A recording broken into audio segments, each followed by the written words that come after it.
ഈ പഴയ തിരുവനന്തപുരത്തിന്റെ പേര് അനന്തൻകാടെന്നായിരുന്നു. ഈ അനന്തൻകാടാണ് പിന്നെ വികസിച്ച് അനന്തപുരമായതും അനന്തപുരമാണ് പിന്നെ തിരുവനന്തപുരമായത്. ഈ അനന്തൻകാട്ടിൽ വെച്ചിട്ടാണ് പണ്ട് ഈ ബാധ ഒഴിപ്പിച്ചിരുന്നത്.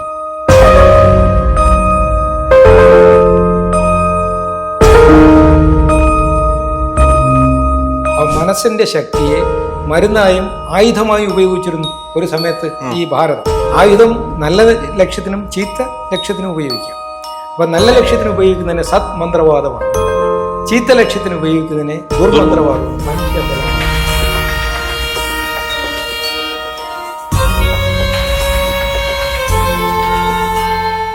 ഗുരുജി നമസ്കാരം. നമസ്കാരം.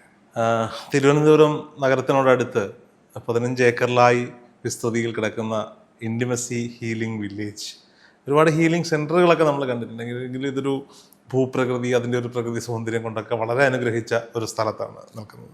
എന്താണ് ഈ ഇൻറ്റിമസി ഇങ്ങനെ ഒരു സ്ഥാപനം തുടങ്ങാനുണ്ടായ ഒരു ചേതോവികാരം? ഇത് എൻ്റെ ഒരു ആഗ്രഹം കൊണ്ടുണ്ടായതല്ല, എന്നെ കൊണ്ടിത് ചെയ്യിച്ചതാണ്. ഞാൻ ഒമാനിൽ വർക്ക് ചെയ്യുകയായിരുന്നു. ഈ കളരിയുടെ ആ ഒരു മർമ്മ ചികിത്സയുടെ ഒരു ഉസ്താദാണ് ഞാൻ. അപ്പോൾ അവിടെ ഈ മർമ്മ ചികിത്സ വെച്ചിട്ട് കൂടുതൽ ഈ നടുവേദന, കഴുത്ത് വേദന, തലവേദനയൊക്കെ എനിക്ക് ഈ മെറിഡിയൻസ് മർമ്മ ചികിത്സ കൊണ്ട് വളരെ പെട്ടെന്ന് ഞാൻ ഭേദമാക്കുമായിരുന്നു. അപ്പോൾ the Guy with magic fingers എന്നാണ് അവിടെ അറിയപ്പെട്ടിരുന്നത്. നല്ല രീതിയിൽ അങ്ങ് ഫ്ലറിഷ് ചെയ്തു. പിന്നെ അവിടെ നിന്ന് ഞാൻ നെതർലൻഡ്സിൽ ഇവിടുത്തെ ഈ ഇൻ്റർനാഷണൽ കോർട്ട് ഉണ്ടല്ലോ ഹേഗിൽ, അതിൻ്റെ അടുത്ത് ഒരു സ്ഥാപനം പാർട്ണർഷിപ്പായിട്ട് തുടങ്ങുകയും ചെയ്തു. അപ്പോൾ അങ്ങോട്ട് മൈഗ്രേറ്റ് ചെയ്യാനുള്ളൊരു പരിപാടി ഉണ്ടായിരുന്നു. അത് വർക്ക് ചെയ്ത് തുടങ്ങുമ്പോഴാണ് സത്യത്തിൽ ഞാൻ ഒരു സ്വപ്നം കണ്ടിട്ട്, സ്വപ്നത്തിൽ ഈ സ്ഥലം ഞാൻ കാണുകയാണ്. ഓക്കെ. അപ്പോൾ ഈ സ്ഥലമെന്ന് അറിയില്ല, ഞാൻ ഈ കോളേജിലൊക്കെ വർക്കല കോളേജിലാണ് പഠിച്ചത്. ആ സമയത്ത് ഈ തെന്മല വെള്ളച്ചാട്ടം അവിടെയൊക്കെ ഇങ്ങനെ ശരിക്കും ആര്യങ്കാവ് ഏരിയയിലൊക്കെ പോകുമായിരുന്നെങ്കിലും ഈ റൂട്ട് എനിക്കറിയില്ലായിരുന്നു, അത്ര പരിചയമില്ല. എന്തായാലും ഒരു ദിവസം ഞാനൊരു സ്വപ്നം കാണുന്നു. അതിൽ കുറേ മലകളും അതിൻ്റെ മധ്യത്തൊരു ചെറിയ മലയും കുറേ ആൾക്കാർ, ഈ കുടുംബം വെച്ച ആൾക്കാർ ഇങ്ങനെ സ്പീഡിന് നടക്കുന്നു. പിന്നെ കുറച്ച് സ്ഥലത്ത് ഈ ആഹാരമൊക്കെ ഇങ്ങനെ വലിയ അണ്ടാവിൽ ഇതൊക്കെ വേവിക്കുന്നു. അപ്പോൾ എനിക്ക് മനസ്സിലായി ഇതൊരു യജ്ഞശാലയാണ് ഞാൻ കണ്ടത്.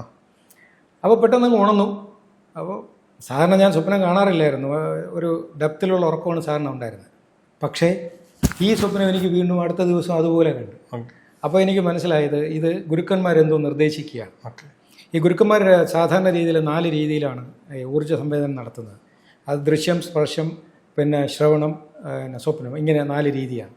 അപ്പോൾ ഈ സ്വപ്നത്തിൽ വന്നത് ഗുരുക്കന്മാരെന്തോ പറയുന്നു. പിന്നെ ഞാൻ അതിനെ വിശകലനം ചെയ്യുമ്പോൾ എനിക്ക് കിട്ടിയ ഉത്തരം എൻ്റെ കർമ്മഭൂമി യൂറോപ്പല്ല, അത് ഭാരതമാണെന്നാണ്. അപ്പോൾ അവിടെ നിന്നിട്ട് പിന്നെ ഞാൻ എൻ്റെ ചേച്ചിയൊക്കെ ബന്ധപ്പെട്ടു. അപ്പോൾ ചേച്ചിക്ക് ഈ ചെറിയ റിയൽ എസ്റ്റേറ്റ് പരിപാടിയൊക്കെ ഉണ്ട്. അവരുടെ നെറ്റ്വർക്കിൽ കുറേ സ്ഥലമൊക്കെ നോക്കി വെച്ചിട്ട് ഞാൻ പറഞ്ഞത് എനിക്കൊരു 5 മുതൽ 10 ഏക്കർ വരെയുള്ള മലമ്പ്രദേശം വേണം. അപ്പോൾ പിന്നെ ഞാൻ ഒമാനിൽ നിന്ന് വന്നു, ഇവിടെയൊക്കെ ഇങ്ങനെ കറങ്ങി തിരിഞ്ഞൊക്കെ നടന്നു. ഒടുവിൽ ഞാൻ ഇവിടെ വന്നെത്തുക ചെയ്തത്. അന്നിവിടെ വരുമ്പോൾ ഈ കാണുന്ന ബിൽഡിങ്ങൊന്നുമില്ല, റബ്ബർ എസ്റ്റേറ്റാണ്. പക്ഷേ ഇപ്പോഴാ പൂൾ നിൽക്കുന്ന സ്ഥലത്ത് ഞാൻ പടിഞ്ഞാറ് നോക്കുമ്പോൾ മാങ്കോട് വിഷ്ണു ക്ഷേത്രം കണ്ടു സന്ധ്യയ്ക്ക്. അപ്പോൾ ആ ദർശനം വന്നപ്പോൾ എനിക്ക് പെട്ടെന്ന് നോക്കുമ്പോൾ ഈ സ്ഥലമാണ് ഞാൻ കണ്ടത്. അവിടെ നിന്ന് തുടങ്ങിയതാണ്. അപ്പോൾ തന്നെ ഞാനത് ടോക്കൺ കൊടുത്ത് ബ്ലോക്ക് ചെയ്തു. പിന്നെ അത് ഗ്രാജുവലി വാങ്ങി. ഈ ഓരോ സ്ഥലത്തും എനിക്ക് കണ്ട സ്ഥലങ്ങളിലെ കെട്ടിടങ്ങളാണ് ഇവിടെ വച്ചിരിക്കുന്നത്. ഇതൊരു മാസ്റ്റർ ഡിസൈൻ അല്ല.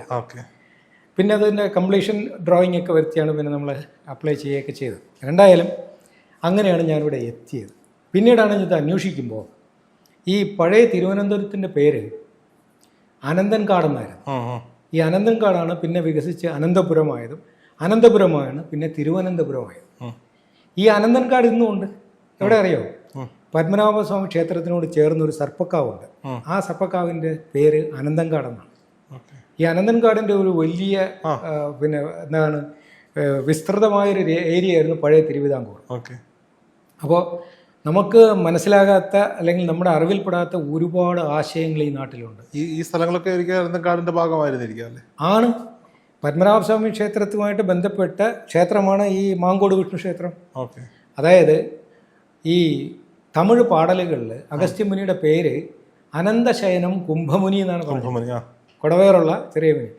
പത്മനാഭസ്വാമി ക്ഷേത്രത്തിൻ്റെ ശരിക്കും പിന്നെ ഗുരു അഗസ്ത്യരാണ് അഗസ്ത്യരുടെ സമാധി എവിടെയുണ്ട് എന്ന് പറയാം എന്നാണ് പറയപ്പെടുന്നത്. ഇനി നമുക്കൊരു ഇതുമായിട്ട് ബന്ധപ്പെട്ടൊരു സർവകലാശാല ഉണ്ടായിരുന്നു, കേട്ടിട്ടുണ്ടോ? ഇതുമായി ബന്ധപ്പെട്ടത് കാന്തല്ലൂർ ശാല. കാന്തല്ലൂർ ശാല കേട്ടിട്ടുണ്ട്. നമ്മുടെ ചാല അമ്പലമായിട്ട് ബന്ധപ്പെട്ടാണ് ചാല, തെരുവും മറ്റു കാര്യങ്ങളും. പിന്നെ വലിയ ശാല, അതൊരു മാസ്റ്റർ പ്ലാനാണ്. അതെ. അപ്പോൾ ആ വലിയ ശാലയിൽ നിന്ന് അവിടെ നിന്നാണ് കേന്ദ്രമായിരുന്നു. പിന്നെ അങ്ങോട്ട് അംബാസമുദ്രം ആ റേഞ്ചിലായിരുന്നു ഈ സർവകലാശാല ഉണ്ടായിരുന്നത്, കാന്തല്ലൂർ ശാല. അതായത് വെങ്കലത്തിൽ റിസർച്ച് നടത്തിയിരുന്നത്, വെങ്കല സൃഷ്ടിയിൽ.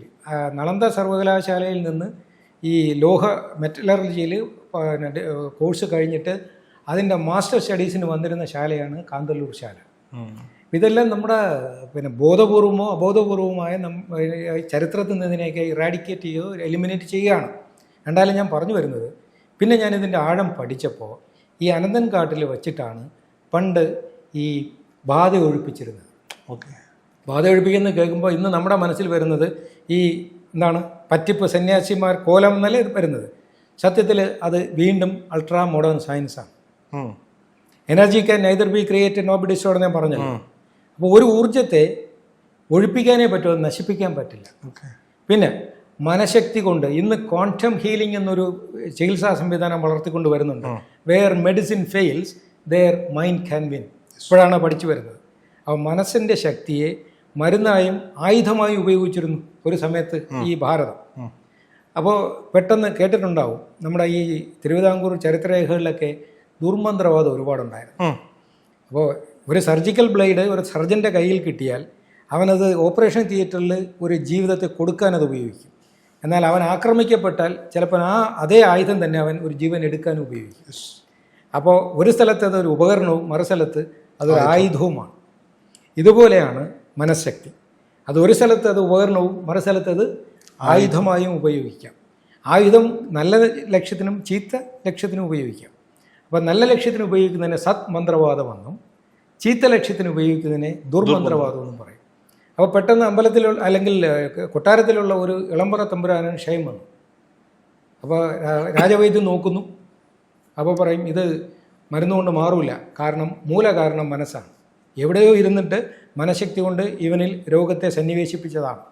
അപ്പോഴേ ഇവിടെ നിന്ന് മെസ്സഞ്ചർ പോകും. മരുത്വാമലയിലോ അഗസ്ത്യമലയിലോ തിരുവണ്ണാമലയിലോ ഈ 3 സ്ഥലത്താണ് ദ്രാവിഡ സംസ്കാരത്തിലെ ഈ സിദ്ധന്മാരുടെ താമസം. ഇവിടെ നിന്ന് ഏതെങ്കിലും സിദ്ധൻ വരുന്നു, ഈ അനന്തൻകാട്ടിൽ വെച്ചിട്ട് ഇതിനെ ഒഴിപ്പിക്കുന്നു. ഈ രോഗത്തെ ഒഴിപ്പിച്ചാൽ പിന്നെ എങ്ങനെയാണ് അത് എന്ത് ചെയ്യുക? അതിനെ തേങ്ങയിലോ ഈ മരോട്ടിക്ക എന്നൊരു കാര്യം എണ്ണക്കുരുവാണ്. ഇതിലേതിലെങ്കിലും ഒന്നിനെ ആവാഹിച്ചിട്ട് അതുകൊണ്ട് സൂക്ഷിച്ചിരുന്ന ക്ഷേത്രമാണ് മാങ്കോട് വിഷ്ണു ക്ഷേത്രം. ഓക്കെ.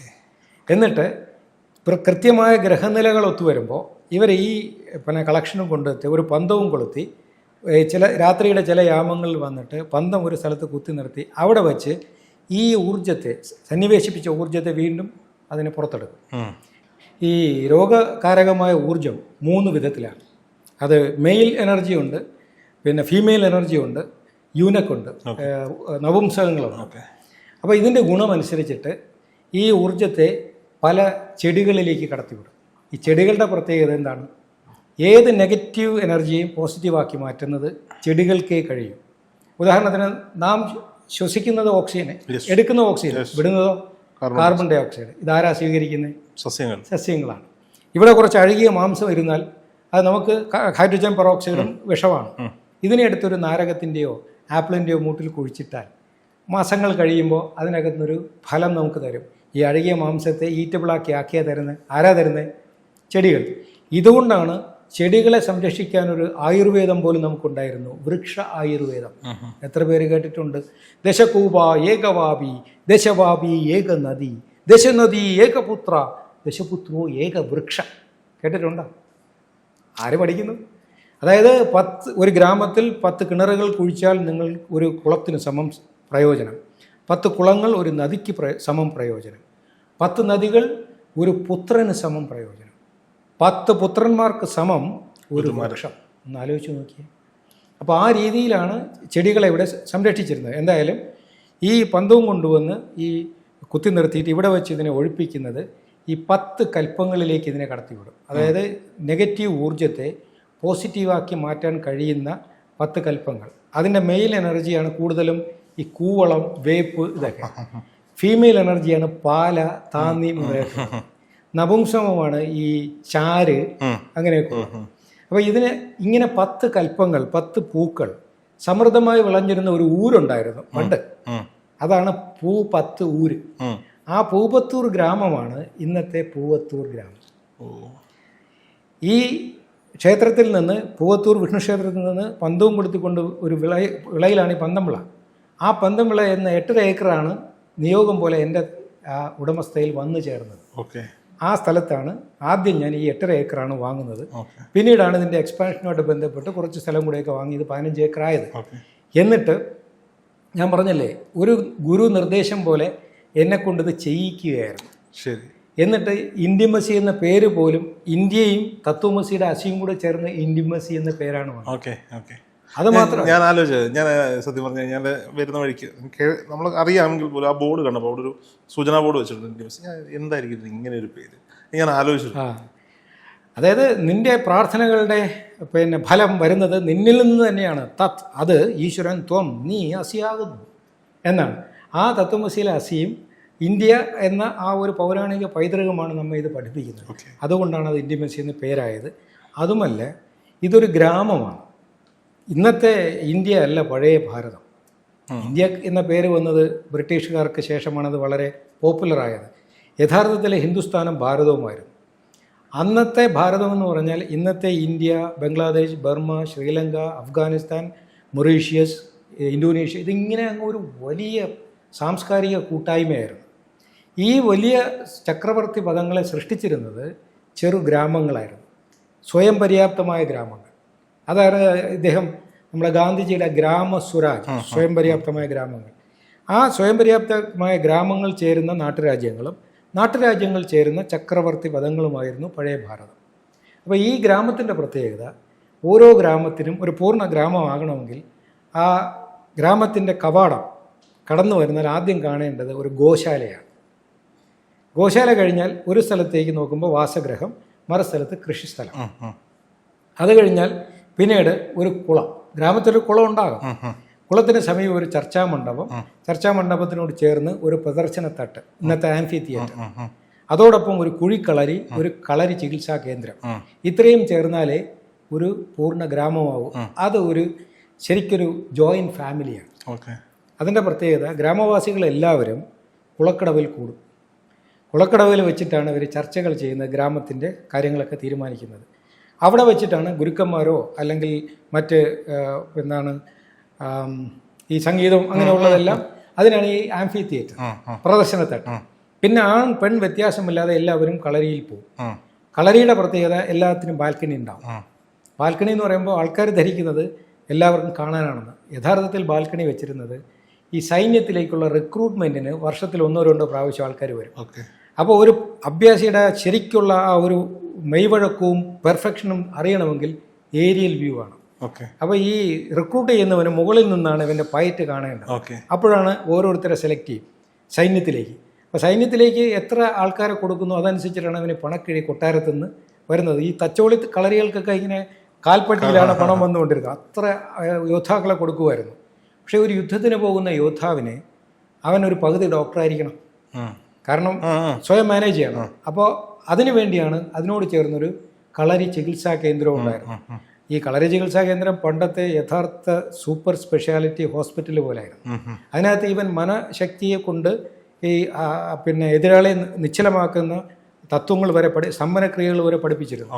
അപ്പോൾ ഗ്രാമവാസികൾക്കും അത് ഉപയോഗിക്കാം. നമ്മൾ ഇന്നത്തെ മെഡിക്കൽ കോളേജ് പോലെ എല്ലാവർക്കും ഉപയോഗിക്കാം, പക്ഷേ അവിടെ ട്രെയിനിങ് ആണ് മുഖ്യം. അപ്പോൾ ഇങ്ങനെ ആ ഒരു പഴയ ഗ്രാമത്തിൻ്റെ ഒരു പുനർസൃഷ്ടിയാണ് ഞാൻ ഇവിടെ നടത്തിയിരിക്കുന്നത്. പിന്നെ ഗോശാലയുടെ പ്രത്യേകത, അവിടെ വരുന്ന വെള്ളവും മൂത്രവും ചാണകവുമാണ് അവരെ കൃഷിസ്ഥലത്തിലേക്ക് പോകുന്നത്. ആ കൃഷിസ്ഥലത്ത് നിന്ന് വരുന്ന വൈക്കോലും മറ്റു കാര്യങ്ങളാണ് പശുവിൻ്റെ ആഹാരം. അപ്പോൾ ആ ഒരു ഇക്കോളജിക്കൽ ബാലൻസ് നോക്കിയേ, അവിടെ പശുവിൻ്റെ പാലുൽപ്പന്നങ്ങൾ ആണ് സമൂഹത്തിൻ്റെ വലിയൊരു ഘടകം. ഒപ്പം പശുവിനെ നിലനിർത്തുന്നത് ഇവിടെ നിന്ന് വരുന്ന ഫാമിൽ നിന്ന് വരുന്ന തീറ്റ. ഇങ്ങനെ ജീവിതത്തിൻ്റെ ആ സാമൂഹ്യ ജീവിതത്തിൻ്റെ, ഗ്രാമജീവിതത്തിൻ്റെ ഒരു അവിഭാജ്യ ഘടകമായിരുന്നു പശുക്കൾ. ഇങ്ങനെ നോക്കുമ്പോൾ അന്ന് മനുഷ്യരെങ്ങനെയായിരുന്നു ഒരു സാംസ്കാരിക തലം നിലനിർത്തിയിരുന്നത്. അതിൻ്റെ ഒരു പുനർസൃഷ്ടിയാണ് നാം ഇവിടെ നടത്തിയിരിക്കുന്നത്. പിന്നെ ഹീലിംഗ് വില്ലേജ് എന്ന് പറയുമ്പോൾ ഈ ആയുർവേദത്തിൻ്റെ അടിസ്ഥാന തത്വം പഞ്ചബലങ്ങളാണ്. അന്നബലം, ആസനബലം, പ്രാണബലം, മനോബലം, ഔഷധബലം. ഈ 5 ബലങ്ങളെയും കൃത്യമായിട്ട് പ്രയോഗിച്ചാൽ ശരീരത്തിന് ഒരു രോഗത്തിനും ശരീരത്തെ തള്ളിയിടാൻ പറ്റില്ല. കാരണം രോഗത്തെ സൃഷ്ടിക്കുന്ന പ്രകൃതി തന്നെ നമ്മുടെ ദേഹത്ത് പ്രതിരോധ ശേഷിയും ഉൾക്കൊള്ളിച്ചിട്ടുണ്ട്. അപ്പോൾ അന്നത്തെ ഔഷധമായി ഉപയോഗിക്കുക, ആസനങ്ങൾ, വ്യായാമം, ആസനവും ഔഷധമായി ഉപയോഗിക്കുക. പിന്നെ പ്രാണബലം, ശ്വാസശക്തിയുള്ളവൻ മിക്കവാറും ഏത് പ്രതിബന്ധങ്ങളെയും പിടിച്ചു നിൽക്കും. നാലാമത്തോ മനോബലം, മനസ്സുറച്ചവൻ്റെ മുന്നിൽ അഭ്യാസം വലുതായിട്ട് ഒന്നിനൊന്നും പറ്റില്ല. ഈ ചതുർബലങ്ങളെയും മെയിൻറ്റെയിൻ ചെയ്യാനാണ് ജീവിതചര്യ. ഇങ്ങനെ ചതുർബലങ്ങളെയും പിടിച്ചു നിർത്തുന്നവൻ രോഗം വന്നാൽ ചെറിയ ഔഷധം മതി ഇവൻ രോഗമുക്തി കിട്ടാൻ. ഇവിടെയാണ് ആ ഹീലിംഗ് പൊട്ടൻഷ്യലിനെ ഞങ്ങൾ ട്രഡീഷണൽ ഹീലിംഗ് പൊട്ടൻഷ്യലിനെ ആധുനിക സംവിധാനത്തിൽ അവതരിപ്പിച്ചിരിക്കുകയാണ്. ഓക്കെ. ഇവിടേക്ക് വരുന്നവർ അസുഖത്തിൻ്റെ ചികിത്സയ്ക്കായി വരുന്നവരുണ്ട്, ആയുർവേദം അടക്കമുള്ള ചികിത്സയുണ്ട്. അല്ലാതെ ഒരു കുറച്ച് ദിവസം ഫാമിലിയായി വന്ന് മനസ്സിനും ശരീരത്തിനും ഒരു ഊർജ്ജം പകർന്ന് തിരിച്ചു പോകുന്നവരുണ്ട്. വിദേശ രാജ്യങ്ങളിൽ നിന്ന് ഒരുപാട് പേര് വരുന്നുണ്ട്. അപ്പോൾ ആർക്കൊക്കെ, ഇപ്പോൾ ഈ പറഞ്ഞ 2 കാറ്റഗറി കൂടാതെ മറ്റാർക്കൊക്കെ ഇവിടെ യൂണിവേഴ്സിറ്റിയുടെ സേവനങ്ങൾ തേടാം? സമൂഹത്തിൻ്റെ എന്ത് ആവശ്യങ്ങൾക്കും ഉള്ള നിർദ്ദേശങ്ങൾ ഇവിടെ നിന്ന് കിട്ടും. ഓക്കെ. അപ്പോൾ അത് രോഗമാണെങ്കിൽ ആ രോഗത്തെ പ്രതിരോധിക്കാനുള്ളത്. രോഗം തന്നെ 3 തലമുണ്ട്. ശാരീരിക രോഗങ്ങളുണ്ട്, മനോരോഗങ്ങളുണ്ട്, ആത്മീയ പ്രശ്നങ്ങളുണ്ട്. ഇത് 3നും ഉള്ള പരിഹാരമാണ് നമ്മൾ പ്രകൃതിയാൽ പ്രകൃതി മാർഗ്ഗം കൊടുക്കുന്നത്. പിന്നീട് ലൈഫിലെല്ലാം ഉണ്ട്, എങ്കിലും എന്തോ ഒന്ന് മിസ്സാകുന്നു എന്ന് തോന്നുമ്പോൾ അത് ഈ പ്രകൃതിയുമായിട്ടുള്ള സംവേദനക്ഷമത നഷ്ടപ്പെടുന്നത് കൊണ്ടാണ്. അങ്ങനെയുള്ളവർ കുടുംബമായിട്ടിവിടെ വരുന്നുണ്ട്. അവർ ചിലപ്പോൾ 2 or 3 അല്ലെങ്കിൽ ഒരാഴ്ചയോ കൂടെ ദിവസമൊക്കെ നിന്ന് കഴിയുമ്പോൾ അവർക്ക് ചില കാര്യങ്ങൾ ഫീൽ ചെയ്യും. പ്രകൃതി എന്ന് പറഞ്ഞ പ്രപഞ്ച മാതാവാണ്. നമ്മൾ എത്ര വലുതായാലും എത്ര ഈഗോ ഡെവലപ്പ് ചെയ്താലും one day we will feel that we R missing something. ഈ മിസ്സിങ് വരുമ്പോൾ ഇവർക്ക് ഇവിടെ വന്ന് ഈ പ്രപഞ്ച മാതാവുമായിട്ട് സംവദിക്കാനുള്ള ഒരു അവസരം അതുണ്ടായി വരുന്നു. പശുവിൻ്റെ അടുത്തൊക്കെ ഒന്ന് പോവുക, കറങ്ങി കിടക്കാൻ താറാവിൻ്റെ മുന്നിൽ പോവുക. അപ്പോൾ ഈ ഞാനെന്ന ഭാവം നമുക്കിവിടെ നഷ്ടപ്പെടും. അതോടെ നമുക്ക് പുതിയൊരു അനുഭവ തലം ഉണ്ടാകും. NABH അംഗീകാരമുള്ള ആയുർവേദ മർമ്മ ചികിത്സാ കേന്ദ്രമാണ്, ആശുപത്രിയാണ്. അതെ. ഒട്ടനവധി ഡോക്ടർമാരുടെ ഒക്കെ സേവനങ്ങൾ ഇവിടെയുണ്ട്.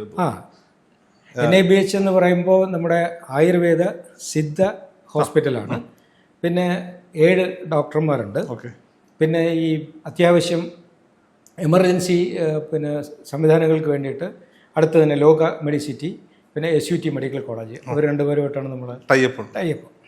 ഓക്കെ. അപ്പോൾ എനിക്ക് തോന്നുന്നു ഇനി ഇന്നിപ്പോൾ വന്നപ്പോൾ 12 മണി കഴിഞ്ഞു, ഞങ്ങൾ ഉച്ചയ്ക്ക് ഇവിടെ എത്തിയപ്പോൾ നല്ല വെയിലാണ് ഇവിടേക്ക്. അപ്പോൾ ഞാൻ നമ്മുടെ അങ്ങ് വരുന്നതിന് മുമ്പ് ഇവിടെ ഉണ്ടായിരുന്നവരോട് പറയാണ്, പറഞ്ഞിരുന്നെങ്കിൽ 6 മണിക്ക് ഞാൻ വന്ന് ഇത് മൊത്തം ഷൂട്ട് ചെയ്ത് തന്നെയാണ്. ഇനി അടുത്ത തവണ ഇവിടേക്ക് എത്തുമ്പോൾ അങ്ങയോടൊപ്പം അങ്ങുണ്ടെങ്കിലേ അതിൽ പൂർണ്ണത ഉണ്ടാവുള്ളൂ എന്നാണ്. ഇവിടുത്തെ മുഴുവൻ സംവിധാനങ്ങളും ഷൂട്ട് ചെയ്ത് പ്രേക്ഷകരെ കാണിക്കാൻ കൂടി ഒരു അവസരം ലഭിക്കട്ടെ എന്ന് പ്രാർത്ഥിക്കാം. എന്തായാലും ഇവിടുത്തെ കോണ്ടാക്ട് നമ്പറും ഇവിടത്തേക്കുള്ള വരാനുള്ള വഴിയും ഞങ്ങൾ ഡിസ്ക്രിപ്ഷനിൽ ചേർത്തേക്കാം. വരിക, കാണുക, നിങ്ങൾ തന്നെ ഫീൽ ചെയ്തിട്ട് തീരുമാനിക്കട്ടെ. ഒരുപാട് പേരോട് ചോദിക്കുകയും എന്നാൽ ഒരുപാട് ഉത്തരങ്ങൾ ലഭിക്കുകയും ചെയ്ത ഒരു ചോദ്യം അങ്ങയോടും കൂടി ചോദിക്കാൻ ആഗ്രഹിക്കുകയാണ്. എന്താണ് ആത്മീയത, അല്ലെങ്കിൽ എന്താണ് സ്പിരിച്വാലിറ്റി? സ്പിരിച്വാലിറ്റി എന്ന് പറയുന്നത് ആത്മീയതയുടെ ഇംഗ്ലീഷ് വാക്ക്. അതെ, അത് തന്നെ, അത് രണ്ടും. അപ്പം എന്താണ് ആത്മീയത? അതെ. എന്താണ് ആത്മാവ്? അറിയില്ല. അറിയാത്ത എന്തോ ഒന്നിനെയാണ് ആത്മാവ് എന്ന് വിളിച്ചത്, അതായത് ജീവൻ. അപ്പം ഞാൻ താങ്കളോട് സംസാരിച്ചു കൊണ്ടിരിക്കുന്നു, പെട്ടെന്ന് എനിക്കൊരു അസ്വസ്ഥത വരുന്നു, ഞാനിവിടെ ഇരുന്നങ്ങ് മരിച്ചു എന്ന് സങ്കല്പിക്കുക. നിങ്ങൾ പെട്ടെന്ന് ആൾക്കാരെയൊക്കെ വിളിച്ചു കൂട്ടും, പറയും ഗുരുജി പോയെന്നാണ് തോന്നുന്നത്. അപ്പോൾ വന്ന് നോക്കിയിട്ട് പോയില്ല, ആളവിടെ? ഇല്ല, ആൾ പോയി, ശരീരമാണ്. പിന്നെ എൻ്റെ ആൾക്കാർ ഈ ശരീരത്തെ എടുത്തുകൊണ്ട് വീട്ടിൽ പോയാലും ഗുരുജി വന്നു എന്ന് പറയില്ല, അല്ലെങ്കിൽ യോഗിശിവൻ വന്നു എന്ന് പറയില്ല, ബോഡി കൊണ്ടുവന്നു എന്നേ പറയും. അപ്പോൾ എന്തോ ഇതിനകത്തുനിന്ന് പോയ ആളിനെ അല്ലെങ്കിൽ എന്തിനെയോ ആരും ഇന്ന് വരെ കണ്ടിട്ടുമില്ല, അതെന്താണെന്ന് പറഞ്ഞിട്ടുമില്ല. അതിനെയാണ് നാം ആത്മാവ് എന്ന് വിളിക്കുന്നത്, അഥവാ ജീവൻ. എന്നാൽ ഉണ്ട് എന്ന് ഉറപ്പുണ്ട്, നമുക്കോട്ട് മനസ്സിലാവുന്നുമില്ല. അതുകൊണ്ടാണ് ഇതിനൊരു വിശ്വാസത്തിൻ്റെ ഘടകം കടന്നു വരുന്നത്. ഇനി അങ്ങോട്ടൊരു ചോദ്യം. താങ്കളൊരു വൈകിട്ടൊരു ചായയൊക്കെ കുടിച്ച് ഇരിക്കുകയാണ്. അപ്പോൾ നല്ല മഴവില്ല് കാണും. അതിങ്ങനെ കണ്ടുകൊണ്ടിരിക്കുകയാണ്. അപ്പോൾ താങ്കളുടെ അയൽവാസിയായ ഒരു പയ്യനുണ്ടെന്ന് സങ്കല്പിക്കുക. അന്ധനാണ്, ജന്മനാ അന്ധനാണ്.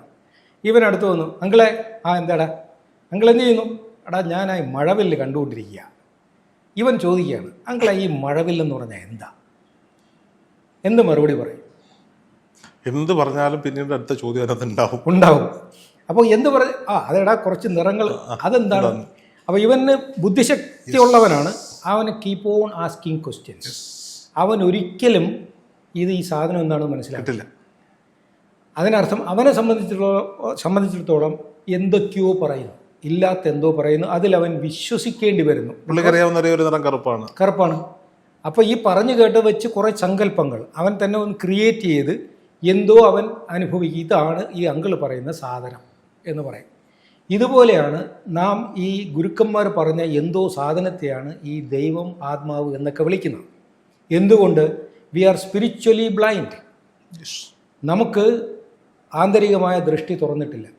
അതായത് യോഗദൃഷ്ടി തുറന്നിട്ടില്ല. യോഗദൃഷ്ടി തുറന്നവൻ കണ്ട കാര്യത്തെയാണ് ആത്മാവ് എന്ന് പറഞ്ഞ് എഴുതി വച്ചത്. നാം ഈ അന്ധനായ കുട്ടിയെപ്പോലെയാണ് ചോദ്യങ്ങൾ ചോദിച്ചുകൊണ്ടിരിക്കുന്നത് എന്ന് നമുക്ക് ആ കുട്ടിയോട് ആത്മാർത്ഥത ഉണ്ടെങ്കിൽ അതിനെ കൊണ്ടുപോയി ഒരു ഒഫ്താൽമോളജിസ്റ്റിനെ കാണിച്ച് അതിൻ്റെ ആ അന്ധതയുടെ കാരണം കണ്ടെത്തി ഒരു സർജറി ചെയ്ത് ഇവന് കാഴ്ച തിരിച്ചു കിട്ടി എന്ന് സങ്കല്പിക്കുക. പിന്നീട് ഇവൻ ഈ റെയിൻബോയെക്കുറിച്ച്, മഴവില്ലിനെക്കുറിച്ച് എത്ര ചോദ്യങ്ങൾ ചോദിക്കും?